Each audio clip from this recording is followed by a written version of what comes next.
What's up, Stat Fam? We told you we was coming back with another one. We got Larry Bird breaks down greatest plays and moments of career. This is a live reaction. Make sure you hit that like button, hit that sub button, and comment below. Let's get it.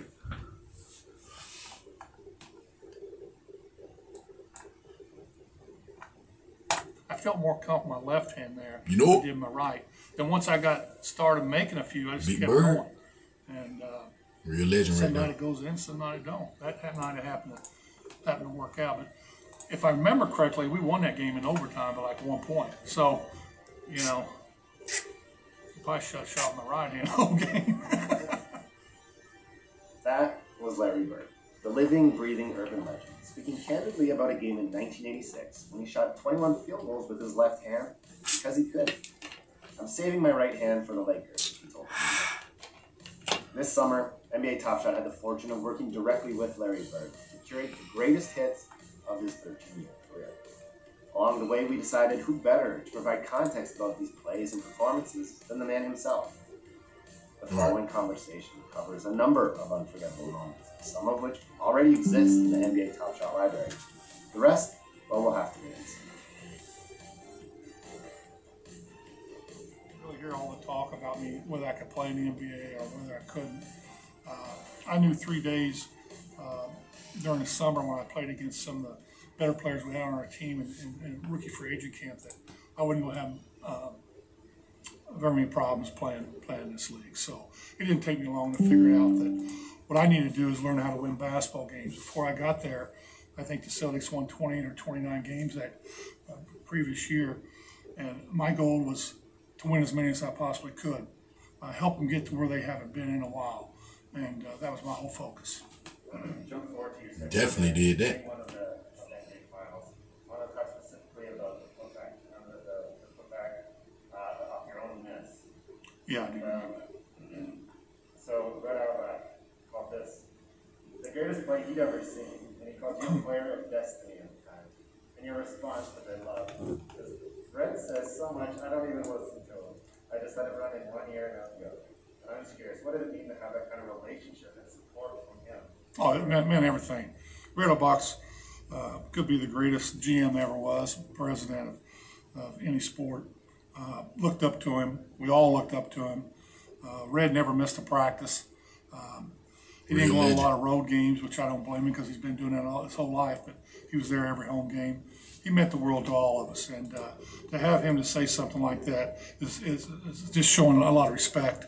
Not only to me, but I try to give as much respect back because he was beloved and he meant everything to us. Red's seen a lot of basketball games in his life, and sometimes you have a tendency in the moment to forget about the other ones. But it was a good play. It was a horrible shot I missed, but I was able to gather it and in the air, switch hands, and get it to my left hand and make it. Just so happened to be in a big game, game one of the 1981 finals against Houston Rockets. That I think that's why it played up with so much hype. But still, it's something that I always did back then. Was always follow my shot because the guy that's shooting the ball knows whether they're going to make it or miss it most of the time, whether it's going to be short, long, left, or right. And when I released the ball that day, it was way off to the right, and I was just trying to chase it down. That seems like the type of perfect shooting alone in a dry lane, just reading the ball off the rim. I love that. You mentioned that this series in your book and playing against Moses Malone gave you a new appreciation for rebounding. Do you recall the specifics about that? Well, it's always a very good rebounder in high school and college. I think in college I averaged like 14, in high school I averaged 20. So I was always able to rebound. Always had the ability to seek out the ball and go get it. Right. But when you play against guys like Moses Malone and some of the top rebounders in the league, the one thing that they always have a second jump.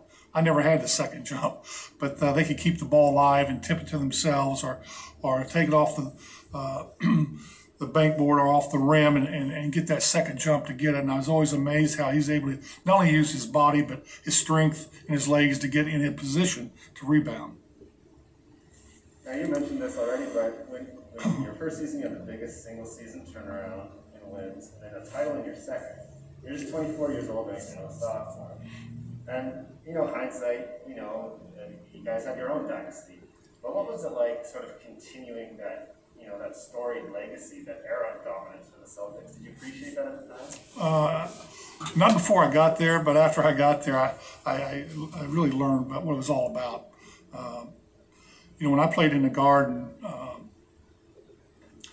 every game I went to, the same people in the same spots for 13 years, So they've been there forever. They knew the game. They loved the game of basketball. But playing for the Boston Celtics was the highlight of my whole life.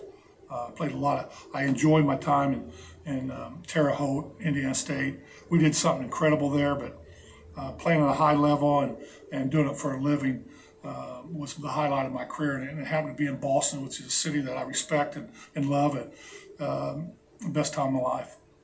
You joined a team that had some of the very established players like Dave Cohen and Tiny Archibald. What was playing with those guys? What y'all It's call always it? great to play with great The players. from It makes Terre the game a Haute. lot easier. But the one thing that we did my second year, we picked up Robert Parrish and Kevin McHale. Now, we didn't know how they was going to fit in, but they fit in very nicely. And after we won the championship in '81, I felt like we had a good enough team where we could start a destiny and win a lot of championships. Unfortunately, there for 3 years, we didn't do much, but from '84 on, we played pretty well. Let's jump forward. I want to jump all the way forward to the '84-'85 season. This is kind of a fun one. On March 12th, 60-point game against the Hawks. You almost didn't play this game. Do you remember why? Yeah, I remember every bit of it. I had a lot of problems with my hamstrings before that game. When we went to New Orleans I think it was on a Sunday or Monday, the day of the game, I got up and I couldn't hardly move. And the reason for that is I ran in a 5-mile race. It was either on that Sunday or Saturday back home. Once a year, we had this run, and right in the middle of the season, and I always loved to go outdoors and run, and I always participated in it. But for some reason, this time my hamstrings got real tight. Before the game, I was over an hour and a half before the game, doing everything I could to get loose. And finally, right before game time, they felt really good and played and shot the ball extremely well that night. And the shots that you hit down the stretch are superhuman. Contested fallways from poor Dominique Wilkins, leaners that called off 4-point play. What do you remember about that final quarter? And did you know that when did you know that this was more than just a good shooting night, that the record was, within reach?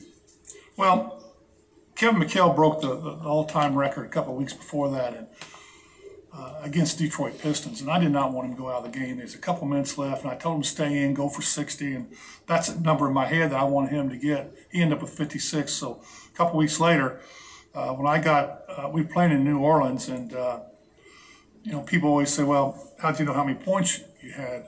Well, you didn't have to keep track of them. You never do. You just play the game, but the announcer let me know every time I scored. So he go 48, 50, 52, and when I got to that with like 3 or 4 minutes to go, I thought I might as well go ahead and try to get 60, and that's what I did. Definitely You did. mentioned specifically your Clean 60. the Kevin McHale record a few days prior.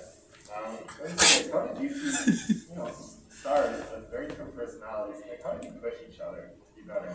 Well, I think it's just the competition of practice every day. We didn't go against one another. When Kevin became a starter, we was always on the same team. But before that, he was our sixth man, came off the bench. I'd play against him every day. And what we do, we played hard. We practiced hard. We scrimmaged a lot. And we try to make each other better. That's just the nature of the business, because if you go into practice, you want to play at a high level, or you really get nothing out of it. So we did our best to play hard every day and then try to learn one another's game. And it was so easy to play with Kevin because he had pretty good hands and he always got great positions. So and he was 7 foot, so it's easy to get the ball to him in the right spots. Now, during this game, you had the Hawks in pieces on the bench. I'm curious from your vantage point, what were they saying and doing?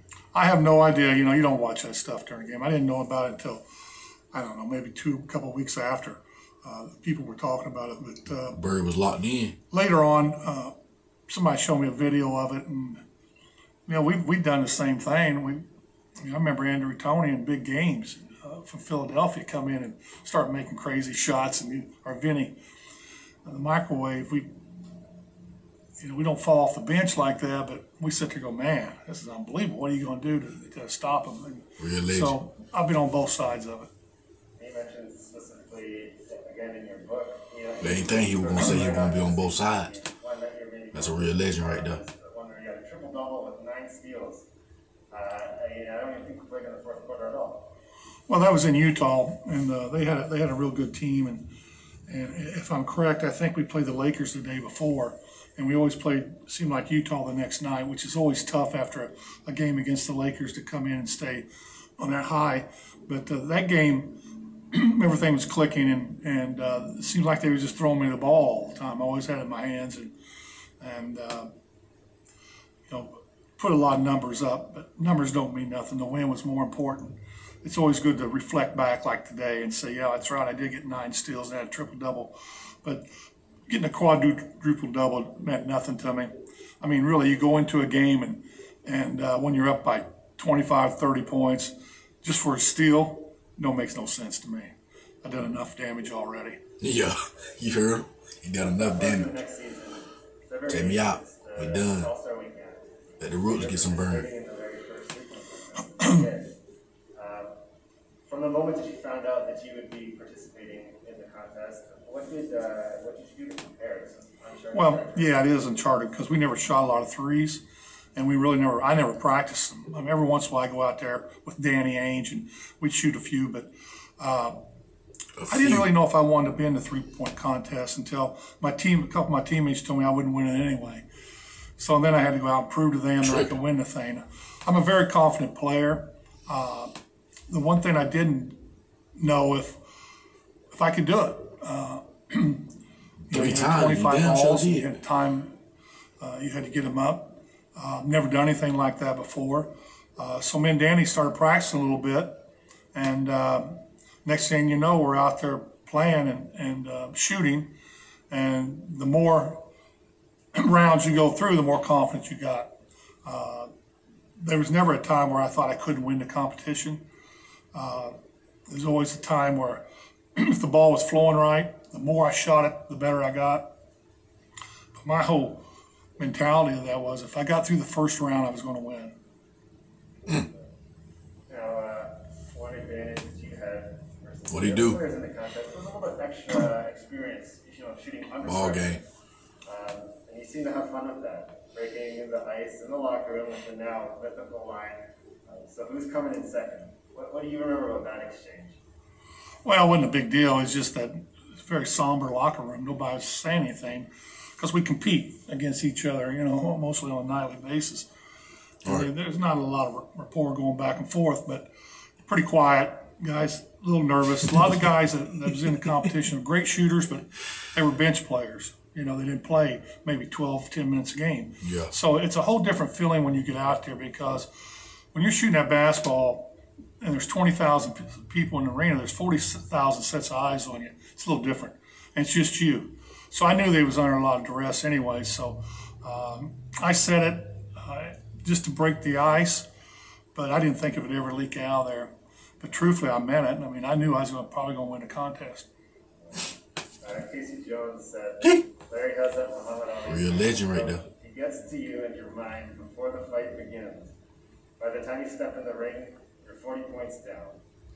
And I was curious, where did this sort of playful but unwavering confidence come from for you? Where is he done enough Well, my damage? confidence came from me shooting basketball by myself for hours upon hours. I mean, I didn't pick up a ball on a Saturday I knew and decide I was going to score 40 a game. I knew that preparation came way before that. So I played a lot of basketball in my life and did a lot of shooting and I knew it. from every angle, from every position. I can tell a real hooper when I see a real And hooper. once I grew, be 6'9", the game became a lot easier. But I put my time in, so I knew I put more time in than anybody else. And I had skills that other people didn't have, so I had a lot of confidence in whatever I did out there on the basketball court. Would you say, was there a comparable player that would... Where he say he got them shots up by himself. Make sure y'all heard that now. Well, I mean, everybody talks about this trash talk and stuff, but, it's a little bit overblowing. I mean, I said some things, but the talk didn't go on and on and on. Yeah. You had to play the game. Yeah. Some guys would say things. Guys walk up to you when you're on the free throw line and walk by and say something. But mine wouldn't do anything to disrespect people. Sometimes you get into it with players and you say things, but more of it's just fun. Dominic Wilkins is a guy that I respect more than anybody I ever played against. And I talked to Dominic just being him. Nobody knew we was talking. And what a great player. I love to compete against him. But he just laughed at me, which I thought was pretty cool. Real legend. I changed the speech a little bit. You didn't shoot a lot of threes during this era. No one really did. But you were one of the first to flourish there, starting around in the mid-'80s. When did you start seriously working on your range? Well, I never did. Like I said earlier, I never did practice a three-point shot much. The one thing that I remember most about the three-point shot was you could use it to your team's advantage at the end of games, to ice games, to deflate other teams. But I can also remember in the mid-'80s, Casey Jones was the coach, and he came in the locker room for the game and told us we shoot too many threes. And we probably shot maybe 8 or 9 the game before. Well, we're playing New York, and the ball goes up, and Robert tips it out. Danny Ainge picks it up and fires up a three, first shot of the game. And I'm going, well, I guess that's out the window.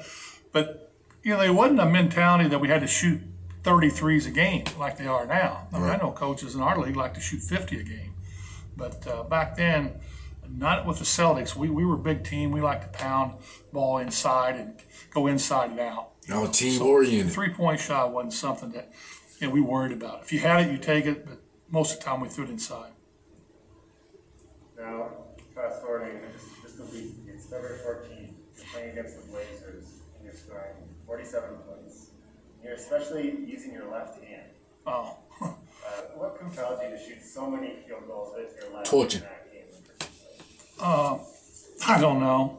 I had a good left hand around the basket, and they always, if you watch, if I remember the game correctly, they were forcing me left to help, and they wasn't getting there quick enough. So I had shots around 5-6 foot with my left hand. I felt more comfortable with my left hand there than I did my right. Then once I got started making a few, I just kept going, and some night it goes in, some night it don't. That night it happened to work out, but. If I remember correctly, we won that game in overtime by like 1 point. So, Right. Probably shot my right hand the whole game. Probably had 70. Jackie McMullen wrote in the book With You and Magic that the Celtics at this time were young, loose, cocky, and together. Yeah. Nowadays, as we look back at that 85-86 team, it's one of the best in league history. Right. What was the mood on that team compared even to Celtics teams prior? I played on some really good teams, but nothing quite like that one. Bill Walton made a lot of difference on that team. Jerry Sistine coming in from Indiana as a backup point guard. Scotty Webman was there in '84, but he was a top player for us off our bench. Our bench was just as good as the starters, I thought. But Bill Walton was the key. Bill came in and coming off a lot of injuries for a lot of years, felt relatively healthy. And we felt if we could keep him on the court 10 or 15 minutes a game, we're probably going to win a championship. It all came down to whether we was going to be healthy or not. And we stayed pretty healthy. I think Bill played in 80 games that year, and we just felt that nobody could beat us, not in a 7-game series. Now fast forward to June 8th, 1986, it's Game 6. So this is following, I think, Game 5, the Ralph Sampson incident, but the Boston crowd in Game 6 was intense. Yeah. And how would you describe Celtics fans and the environment that they created? Well, it depends on what game. I played there on Sundays at noon, and I always said they should have went to church instead of coming to the game because it sounded like we were playing in the church. But then I fire them up, and here they come, So I can remember Bill Walton. I got there real early, and I got my stuff done, and Bill Walton came in the locker room. He goes, them fans want blood, and they don't care whose it is. We don't want the trip. And, I lived that life for 13 years, and that was Bill's first year. So I knew I know them Boston fans. They want them championships, and they want it in the fashion that we gave it to them. They want a big lead. They want to have fun. Right. They don't want to sit on their hands. They want to get up and go, and they're cocky just like their team was. That's hard, though. I like that. Now, you said that you probably concentrated and prepared more for this particular game than any other. I'm curious, like, how is this different than other? I don't think I prepared. I think we were prepared as a team. After what you said happened in Game 5, we just had to let that go and concentrate on what we had to get done in Game 6. We already lost 2 games to them, which very talented team, but we were the superior team. They were young, and I didn't think they could ever win 2 games. But what happened in Game 5 spilled over to Game 6. Now it's up to us to go out as a veteran team that's been there before and play like we've been there before. And that's why our focus had to be solely on what we can do as a team. And that's what we did. Right. And you're contributing, across the board. It's almost like a defensive masterclass that you put on. Well, I mean, I was told 2 or 3 times to get out of the zone defense I was in, but we were all over the court. It was a hype game. It was one of them games where you had all this energy. You just want to keep going and going and going. And it seemed like everybody's in the right place at the right time, and the ball was moving really well, and guys were hitting shots. So I think it was a game that not only was I prepared to play in, but everybody was ready to go. And one shot that you mentioned that I love to watch was that 3-pointer from the corner in the fourth quarter. Bill kind of gets in your way, and you zig on the baseline. Well, when I came out of that, I knew the clock was down, but I didn't know it was down that far. I got the corner wanting him to go post up, but when I got there, out of the corner of my eye, I seen the shot clock on the other end. So when I got out there, I just turned and shot it. It was all really in the flow of the game. But when you do that, you hope they go in. But if we missed it, it wasn't a big deal. When we were moving well, we were playing well. We sort of had them on their heels at that time. They were down probably 20-some points, and we were just playing the way we play. Right. Let's go to the next season. Definitely was a team, though. Everybody touched the ball on that team. Eastern Conference Finals, steal, the assist, and dunk shots. You got Rick Mahorn guarding you. That's what I wanted. What's your first look? What are you looking for? Well, he's playing me drive it, playing me go left, and I had an opportunity to shoot a jump shot, but in that situation, if you can get open is one thing, but if you think you can beat the guy off the dribble and get in there and maybe try to make contact or make a play. But when I drove in there, everything closed down. And when I went up, the shot was blocked. I didn't know who blocked it, and went out of bounds. And next time I see Isaiah grabbed it, or the referee's got the ball, and I'm on the floor. And I went back to a player, and I seen Lambier going to the baseline, get the ball. And I thought a timeout was coming because I knew they had a timeout left. They could advance the ball. But Isaiah gets it and throws a lob pass. And I think Jerry Sisson was on him, covering him. And Isaiah had to throw it up a little bit. And he did. And that ball seemed like it just stayed in the air. And somehow I got there and got my fingertips on it and popped it back to myself. And out of the corner of my eye, I seen a white jersey. And I knew it was DJ. It had to be made the DJ. game-winning steal and pass. I had a little shot there I could have took, but I kick it off the DJ and he lays it up and in, and I think there's 1 second left on the time, and we end up winning the game. It's just a reaction play, like I told you earlier. Sometimes you do things you do it because you've done it so many times. I'm not saying I made a steal like that thousands of times, but I reacted that way thousands of times, and just lucky enough to get my fingertips on the ball. It definitely was right there. Of course, much was said about DJ's uncanny ability Right. to hit you all the time. What about that relationship with DJ? You so in sync together. I don't know, but obviously we were more in sync than anybody ever played with. Somehow he could read what I was thinking. There's a lot of times I'd be looking at him, he'd have the ball at the top of the key. He'd just throw it behind the defense's ear, and I knew he was going to throw it, and just pick and roll plays or lob over tops. When I was in the post, how he got it to me. We had an uncanny connection that I never had with anybody else. And but when I stole that ball, I knew that was him cutting down the lane without even knowing who it was. DJ was right there, real legend. And now, in general, in this playoff run, you're banged up. You're dragging yourself back. Everything happened at the right time too. It's crazy. And that resiliency, sort of say about the personalities of the players. Yeah, in '87 I was the healthiest one on the roster. That's not saying much. I felt pretty good. I know Robert had ankle injuries, and Kevin broke his foot in that series.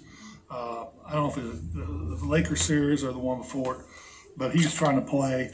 Danny had a hip problem, and just to get to the finals, it made us feel good. You know, we didn't win it, but we got there.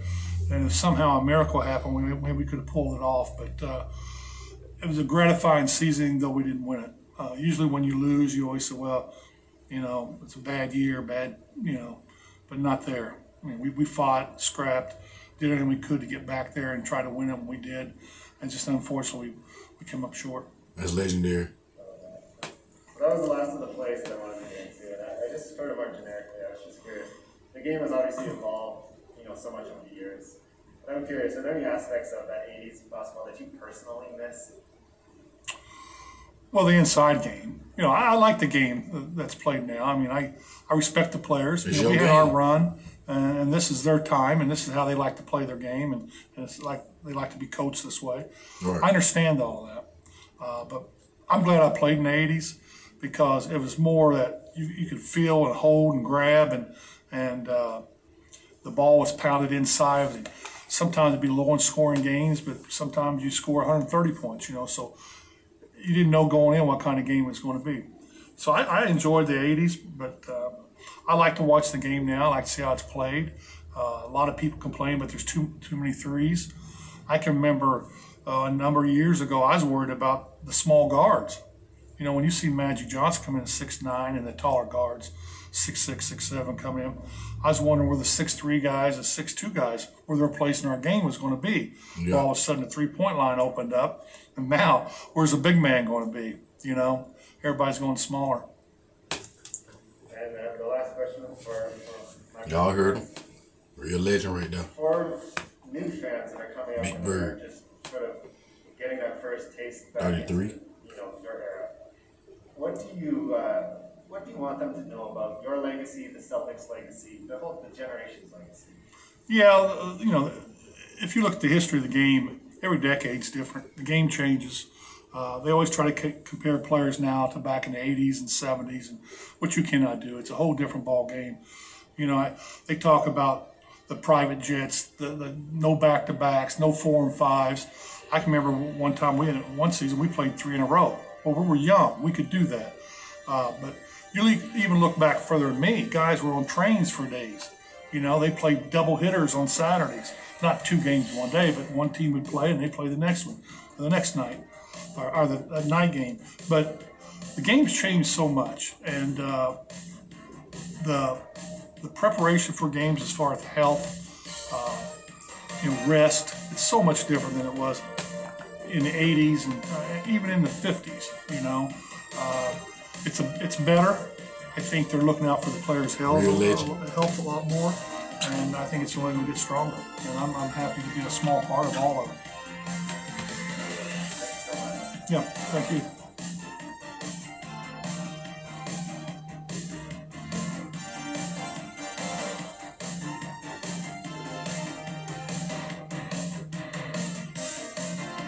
Bird signed his signature. Come on now. That's 33 right there. That's 33 right there now.